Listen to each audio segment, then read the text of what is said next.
संत हरिदास जी की भावनावर पुस्तक के प्रथम अध्याय से सुना रहा हूँ कि ये जगत का सृष्टिकर्ता स्वयं श्री जगन्नाथ महाप्रभु अपने ही भगत के शरीर पर विजय करेंगे। वो भगत ही उन्हीं के भोग होंगे। वही भगत के शरीर पर स्वयं भगवान रहे होंगे, एक दास की तरह, एक सेवक की तरह उनके सेवा करते होंगे। भगत के शरीर को वहन करके भगत के सभी भारा को वो खुद ही वहन करेंगे, सभी दायित्व खुद ही वहन करेंगे।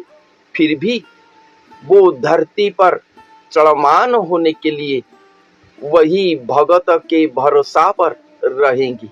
उसके बाद लिखा गया है कि तेणु भावग्राही भक्त रूपतु ही शिशिना तो हो रहते हो। भगवान को अनंत शिशु कह रहे हैं कि हे भावग्राही, आप जो भक्त के शरीर को वहन करे हो, वो भक्त का देह ही तुम्हारा देह है। और ये जो भक्त के शरीर को वहन करे हो, आप वहन करते हुए खुद ही भक्त रूप हो गए हो। भक्तर तोहर देवंते हिसाब यापुणी केबा लिखिब। भक्त और आपके अंदर जो संपर्क है वो भला कौन लिख पाएगा? कितने संपर्क होंगे? केवल भक्त भगवान का संपर्क नहीं, अनेक स्थानों पर अनेक शब्दों पर वर्णन किया गया है उनके मध्य रहे संपर्क को।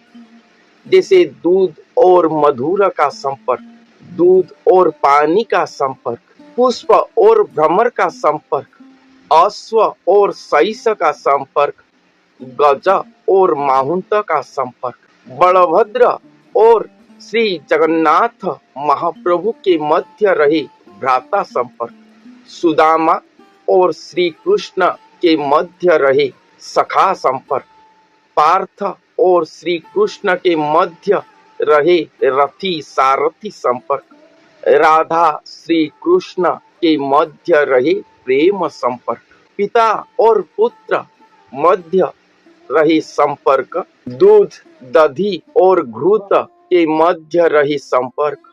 ऐसे अनेक संपर्क भक्त और भगवान के मध्य जितने उदाहरण सृष्टि हुआ है, वो सभी संपर्क यहाँ पर युक्त हुआ है। इसलिए ये महातत्व का अवतार है। ये कलियुग के अंत समय पर जो महापुरुष आएंगे, उनके शरीर पर जो भगवान महावतरण करेंगे, वो सर्व शास्त्र को संपूर्ण करेंगे। वही शरीर पर संपूर्ण करेंगे, अर्थात महातत्व पर महाजोग होंगे। ये महातत्व पर जितने भी भक्त भगवान का संपर्क निदर्शन होकर स्वर्णाक्षर पर भक्ति इतिहास पर लिखित होकर रहा है, वो सभी भक्ति निदर्शन उन्हीं के पास ही जोग होगा। स्वयं नारायण वो महापुरुष से वो भगवान को पाएंगे। तो जितने भी भक्त भगवान का भक्ति निदर्शन हुआ था, सब यहाँ पर युक्त हो गया हो।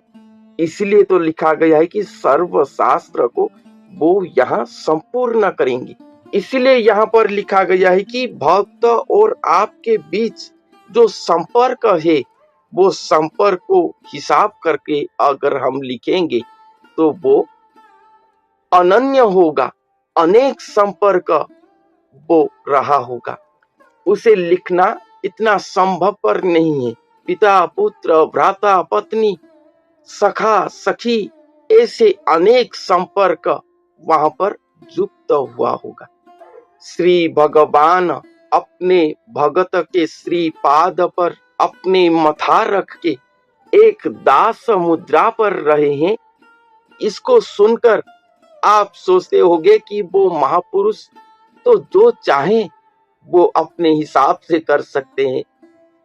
तो उनके मध्य रहे और एक पाथ को यहाँ पर लिखा गया है कि ଯାହାଙ୍କ ପାଦକୁ ଶିର ପାତିଅଛୁ ତାଙ୍କ କେଶ ଧରୁ ହସ୍ତେ पादे मुंड देई हाथे सिर थोई नचाउछु अनुप्रति।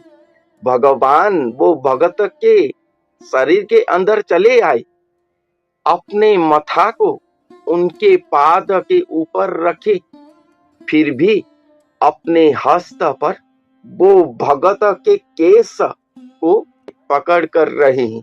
भगवान वो भगत के पाद पर अपने मथा रखे हैं और अपने ही हस्त पर वो भगत के केस को रखे हैं, अर्थात वो भगत को खुद अपने आयत्त पर रखे हैं।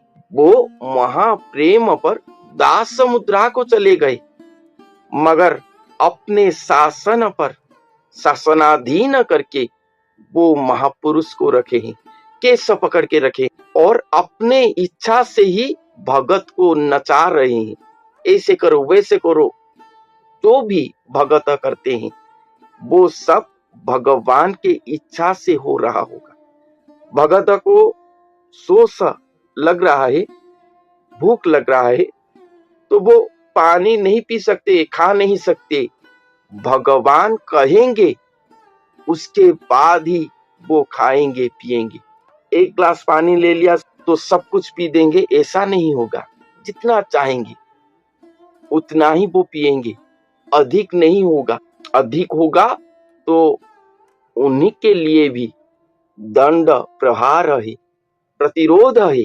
भगवान की इच्छा से एक तीर भी इधर उधर नहीं हो सकते वो महापुरुष, क्योंकि भगवान उनके केस को पकड़ के रहे हैं, अर्थात पूरे कंट्रोल पर वो महापुरुष को रखे हैं।